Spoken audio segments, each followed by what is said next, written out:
Broadcasting from the business capital of the world, this is the Podcast Business News Network. And welcome back, everybody. We all deal with digestion, stomach issues from time to time. A lot of things can wreak havoc from within. Things we eat, gluten, alcohol, whatever it may be. What about medication? What about antibiotics? So much we hear about it. Is it true? Is it not? What does it do to our system? Can it be more of a hindrance than being helpful? Let's go to somebody who's got the answers for that. And he's somebody that supports gut health all the time for people all over the world. This is my resident gut guy. And he has, I don't know if he likes that term, but I do because it says everything that he does. He has the answers when it comes to our stomachs and our gut health. And he is the founder of Gut Health Solutions. Josh Dech is back with us. Hey, Josh, how's it going? Steve, it's a good day today. I'm like a happy house plant when the sun is shining. I'm just in a good mood, like jazz hands, you know? I got the visual, and I totally know what you're talking about. And it's like you have the light coming in. I have an office right over there, and if I see some light coming through, it's almost like, oh, all right, yeah, we got good stuff going on there today. Uh, Interested to talk about this topic, antibiotics and gut health. Mm. We often hear you shouldn't overdo the antibiotics because after a while they don't work, or certain ones will not work for you. That's one of those things. I don't know if it's a myth or what, but certainly antibiotics causing issues within our digestive tract. We never talk about that. What should we know? Well, here's the first thing to know about antibiotics. First of all, I will never tell anybody to not listen to their doctor. Huge liability. Won't go there. But Sure. we have to be aware that antibiotic usage, like you said, can be highly problematic. And so our gut bacteria, I've talked about this before, Steve. You and I, when we're born, we are 99% human cells, 1% microbes. By the time we die, we are 90% microbes and only 10% human cells. They outnumber us 10 to 1. They control and regulate everything. They may be as important as our own DNA. In fact, they even influence your genetics. And so gut bacteria is so important. The problem is when we take antibiotics, effectively what we're doing is taking an A bomb and just dropping it into our digestive tract to kill off the one thing. Now you got 100 trillion bacteria in there, give or take. Some will say 40 trillion, some say 100 trillion. I can't count that high anyway, so it doesn't matter. And so we have all these trillions and trillions of them, and you drop an antibiotic in because maybe you're trying to kill E. coli or a salmonella or a C. diff or some kind of horrible infection. Well, what you're doing at the same time is you're killing everything, right? So imagine if the US government decided they were going to go into a country to go after one bad guy. And instead of going after the one bad guy, they just dropped a nuke on the entire town. The world would be up in arms. It'd be a war crime. But we do it to our guts. We're like, well, whatever, give it a shot. And that's the problem. So antibiotics are designed in many ways. They break down different aspects of a bacteria based on what it's prone to, right? So if you were to go to the jungle and you were to try to kill mammals, for example, you might use one thing. If you're trying to kill marine life, you might use another thing if you're a hunter. And that works a similar way inside of the gut. There are different antibiotics to kill different strains of things. But right now, we don't know what we're killing. If you're trying to just get rid of an invasive species of rabbit, but you're killing all the monkeys and the cats and the lions and tigers and bears, oh my, now we got a problem. And that's the issue we take with antibiotics. So let's reverse this because now that we've put up the bells, whistles, lights, flares, and all of that, are there times where, in your opinion, antibiotics do play a very positive role? 100%. Let's go to a little pros and cons list for you then. So there are a lot of pros to taking antibiotics. There's also an equal number of cons, right? So number one, antibiotics are highly effective against bacterial infections. So if you've got something that's very urgent, or you have a necrotizing fasciitis, God forbid, flesh-eating bacteria, right? You will die if you don't get antibiotics. There are many deadly infections that you will need antibiotics. The problem is it kills the bad and the good, which can mean once you're done fighting off the bad, it might be harder to recover, or you might not be healing quite the same. So another pro, antibiotics can prevent the spread of disease, right? If you have an infection or other people are getting this bacteria infection, or it's in one part of your body, you don't want it spreading, you can take antibiotics to get rid of it. But 70 to 90% of your immune system comes from your gut. And we need a healthy gut to have healthy gut bacteria. And those gut bacteria make a healthy immune system. But if our gut bacteria are all destroyed, it can actually inhibit your immune system and inhibit healthy healing responses anyway. So it's kind of a push-pull. They can reduce infection. So say you're going in for surgery, right? There are some infections that might be complications from there. If somebody sneezes on you whilst you're doing surgery, I mean, they're masked up, you get the idea. If infection comes in, they might use antibiotics in an IV. But it can lead to other infections in your gut anyway, like C. diff or fungal overgrowth or immune dysregulation. So there's a lot of great times for antibiotics, but there's a lot more on the bad end. And personally, from the holistic space, if it's an emergent situation, I will always go for the antibiotic if it's an emergency. But if I've got like a stuffy nose and it's been 2 days, I'm going to go the natural route where I can to try to avoid damaging the rest of my good, healthy bacteria.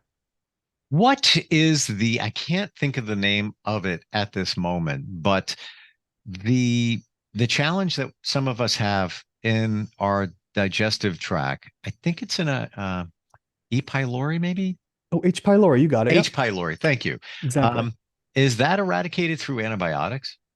It can be. On the other hand, you can also use natural. And so this is a push-pull. The Western medical system says go antibiotics. Sure. They're obviously, you can patent them, you can charge a lot more for them as well. And there's arguments that have been made. There was I think it was probably a fifth grade science project. This kid somewhere in the States had actually taken bacteria in a petri dish using penicillin, so a pharmaceutical antibiotic, compared it to oregano oil, and the oregano oil beat it out every single time. And so we have incredibly powerful plant-based antimicrobials and antibacterials. And so that's where I like to go instead. So if you're going H. pylori, yes, you can take an antibiotic, but you're going to destroy everything. Whereas maybe you could take some oregano oil and olive leaf extract and mastic gum, and that can get rid of it just as well. And you can start to repopulate the gut after that. Hmm. How prevalent is H. pylori?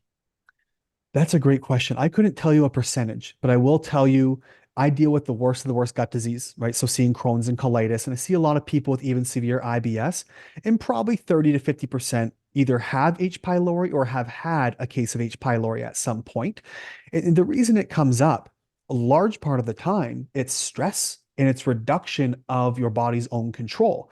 Because here's the thing, if you lack security, you don't lock the doors in your home, you get anybody coming in. Squatters are a big issue in the States right now, right? And so you get anybody coming in and just taking root. Well, that can happen in your body if you don't have locks on the doors.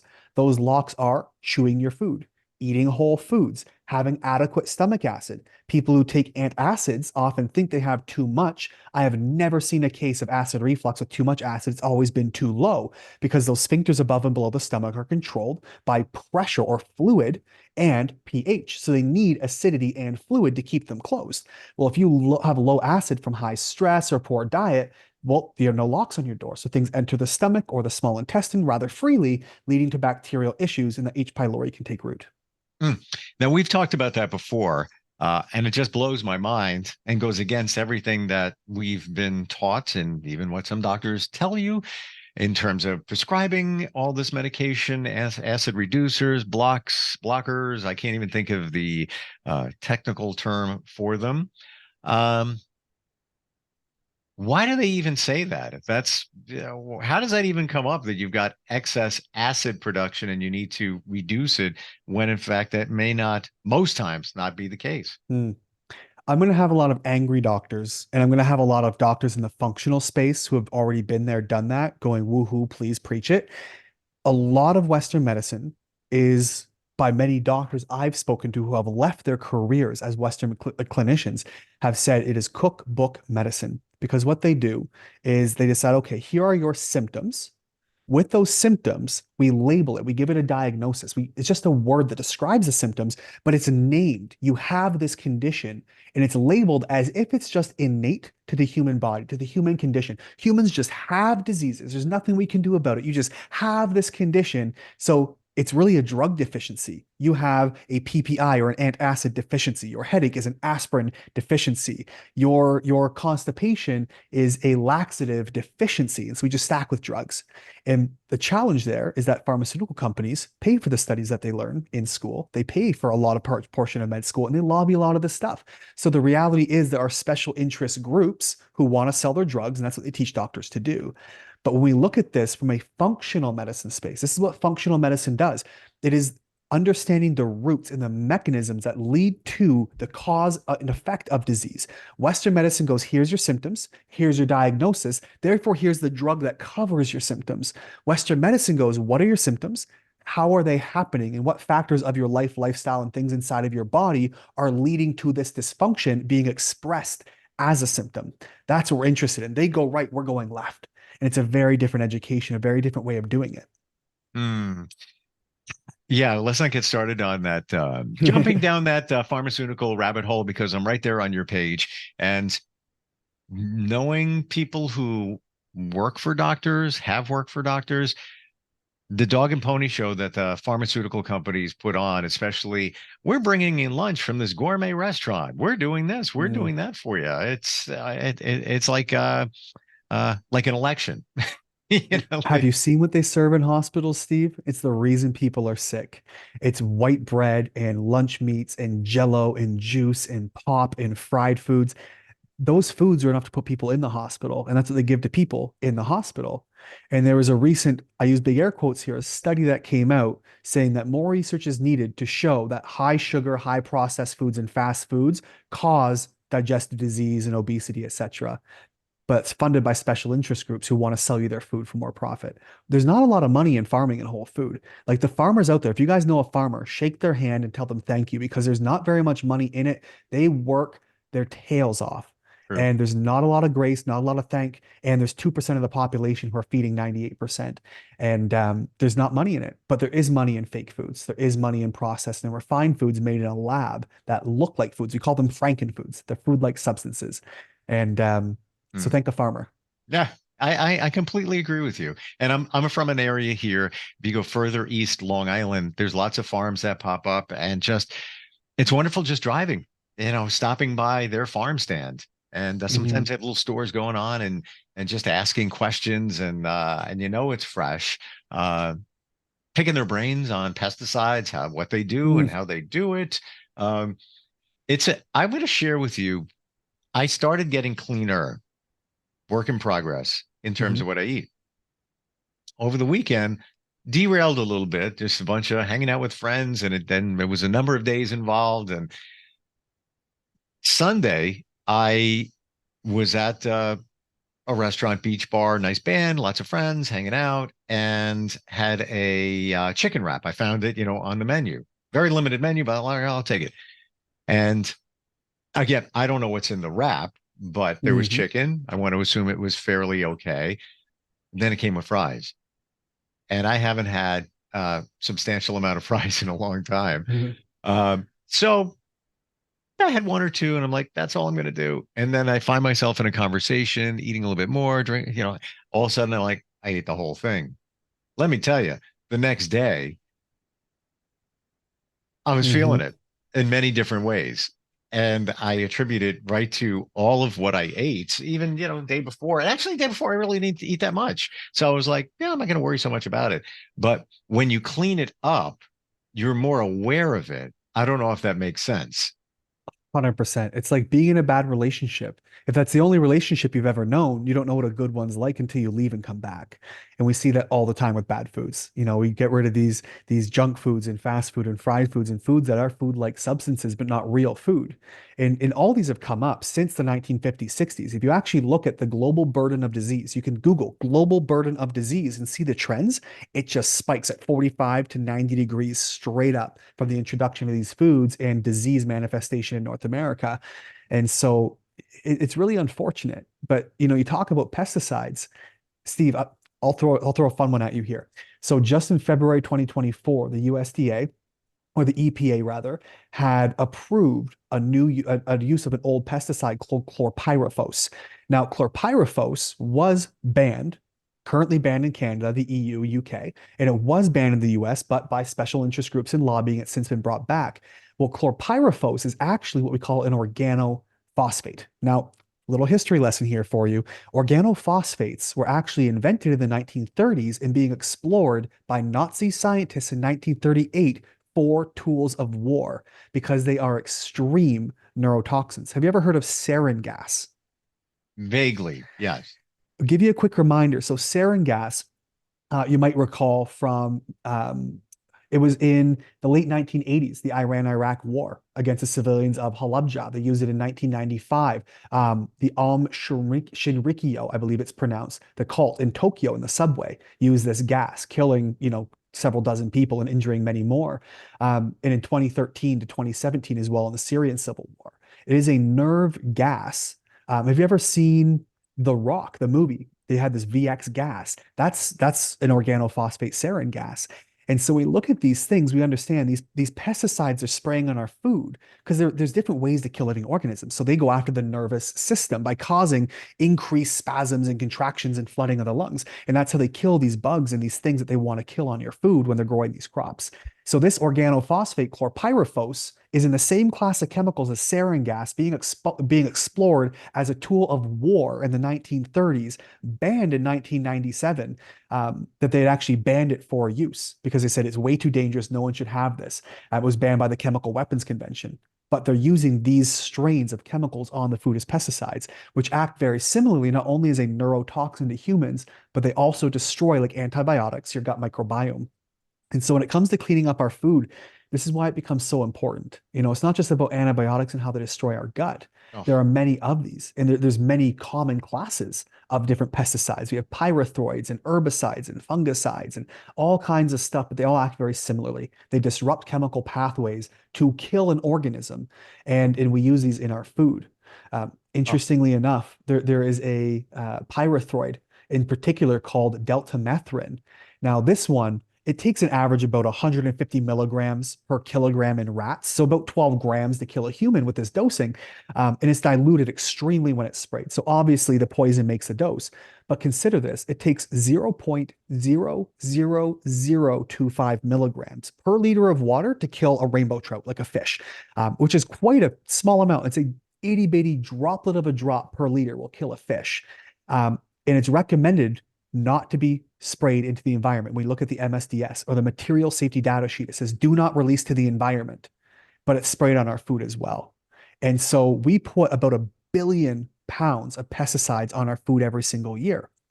So consider this. If we're looking at deltamethrin at 0.00025 milligrams per liter of water, that's about 48 million times less than what it takes to kill a human per kilogram. So it's extremely toxic to wildlife and fish. We spray it on our food and it gets into the water and it gets into our system. We have toxic fish and pouring over 1 billion pounds total of pesticides on our food every single year. Now, we're comparing apples to oranges because different chemicals have different concentrations, Steve. But we put 181 quadrillion times more pesticides than what it takes in a dose of this deltamethrin to kill a rainbow trout per liter. 181 quadrillion. I don't even know how many zeros that is. When I did the math on this, like I had to ask Google how to pronounce this number. It was absurd. And so there's not only antibiotics, but pesticides as well are destroying our guts. We have to be very careful. thanks. Sorry. It's like, where do you go with that? As you're speaking, Josh, I'm just picturing myself in a car and driving 30, 40 minutes east of here to farm stands where the local farmer is there. And yeah, I'm sure he has to use some type of pesticides, but it's nothing even close to what we're talking about here. Methorin, when you use that term, I just had this conversation the other day. Permethrin is a chemical that can be used to using camping a lot. You spray it on your clothes. Once it dries, they say it's okay. You can even wash your clothes and it will repel insects, ticks, mosquitoes. I've used it. Now I'm looking at a whole different lens here. And by the way, they say do not go near it. Do not wear gloves when you're spraying your clothes. Don't let your pets anytime I've used it, I've always sprayed it in the yard, and I would just, Hmm. over the fence, let the clothes dry. Once, it's dry, it's assumably okay. You never want it to come into contact with anything when it's wet. But I bring that up. Methrin. It's permethrin. You brought another methrin up. Delta methrin, yeah. Yeah. Well, and here's the consideration. We talked about antibiotics, right? Clove and garlic and oregano. And you can go to Google and you'll find 100 different antimicrobial oils. Well, the same thing also works for bugs and insects. You put peppermint oil around your doors. If you get spiders in the house, it'll repel a lot of different spiders. Citronella, eucalyptus, lavender, tea tree, lemongrass, rosemary. These all repel mosquitoes as well. So you can pick up some essential oils and run a diffuser or put some on your wrists and your neck, common biting spots, and it can repel them as well as these horribly toxic chemicals that we find at, Walmart. And we don't know what's actually happening within our bodies. And that's the challenging part. You've got we so give you an idea on the level of pesticides that are being used, just on like a day-to-day basis. So the USA has approved between 18 and 20,000, so 18,000 to 20,000 different types of pesticides, rodenticides, herbicides, fungicides. So sides, right? 18 to 20,000. For contrast, India has 10 to 15,000, Brazil uses 5 to 10,000, and roughly 2,000 in the UK. And so we have up to 10 times more pesticides, herbicides, fungicides than the UK, notably about 50% more toxic ones that are known to cause damage to DNA in our guts. And these are all individual.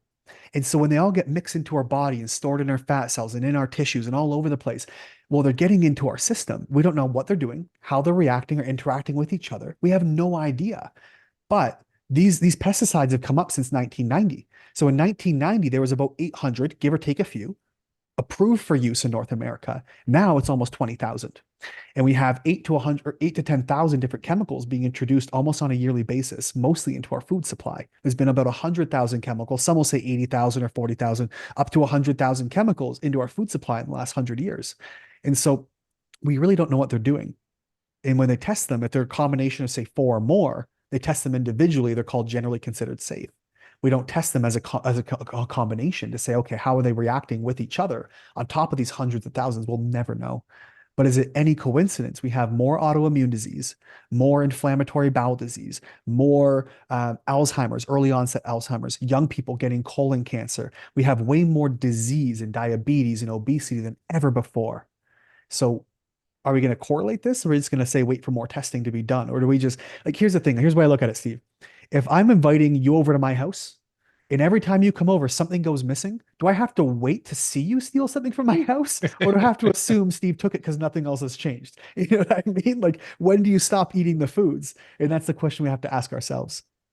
It almost feels like the government against us, Mm, that's because a it's all whole about rabbit hole. money. I know. It I is. know.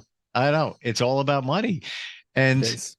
with your knowledge of all of this, and you made it your life's work, do you look at humans, our bodies, all of this, and say, it is amazing that we're the way we are, at least now, given all the stuff that's around us? I think I marvel at the incredible design of the human body to be able to withstand this stuff. Like, we should not be alive. Look what it That's takes my to kill a point. fish. Yeah, 0.00025 milligrams per liter of this toxin will kill a fish. And it takes, 100 times, 100,000 times more to kill a human. What we are able to take in and adapt to and detoxify and get rid of, there's no reason we should be alive today. And that's not to say we should abuse that power, but it is to say it's remarkable that we can get away with what we're doing. But I'm not sure how much longer we can. Looking at the rate of disease coming up, we've quadrupled again. Spending time in inflammatory bowel disease, Crohn's colitis is a specialty.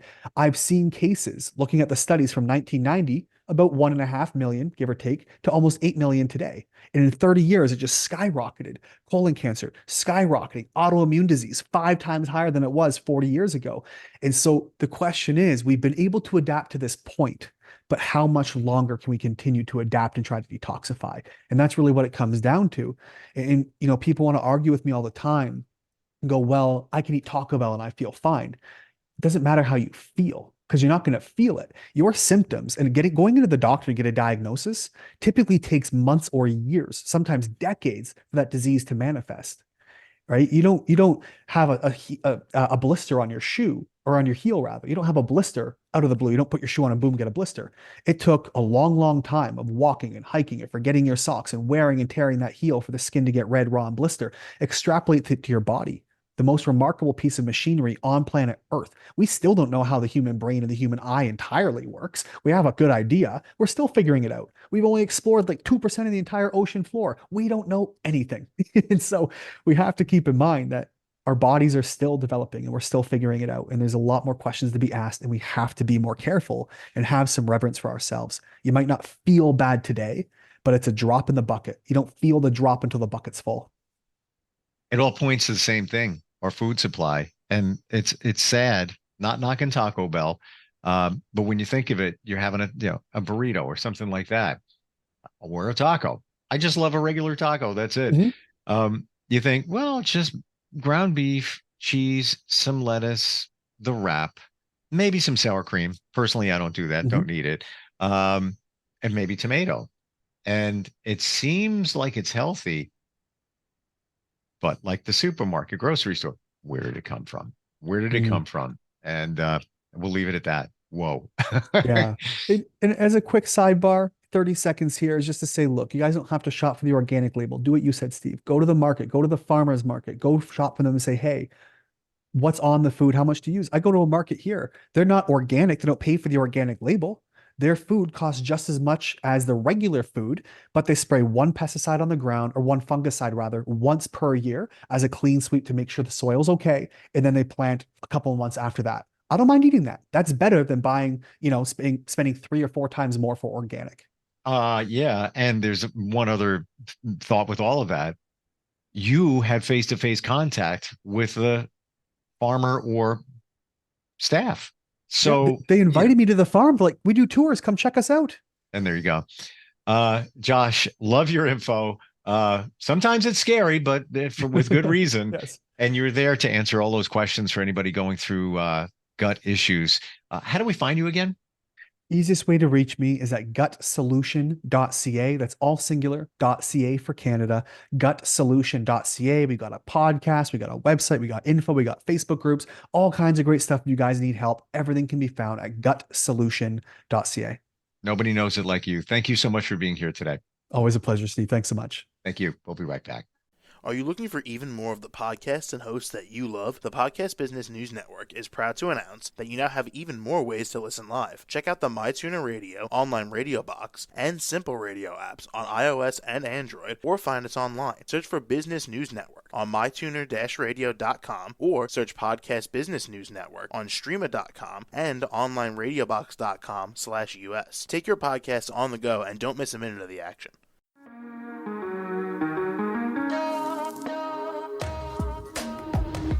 Broadcasting from the business capital of the world, this is the Podcast Business News Network. For nearly 2,000 severely injured veterans, everyday life has become filled with barriers.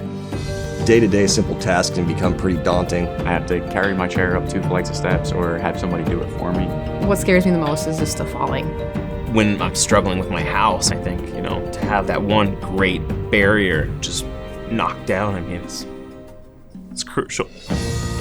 Home for Our Troops is a wonderful nonprofit that builds a mortgage-free, fully adaptive, handicap-accessible house. And there's no catch. It'll be our very first home that we've ever owned. This is a game changer. This is where your life begins again. We need you to join us in completing this important mission. Please visit hfotusa.org and help build homes and rebuild lives. Because of you, everything's going to be okay.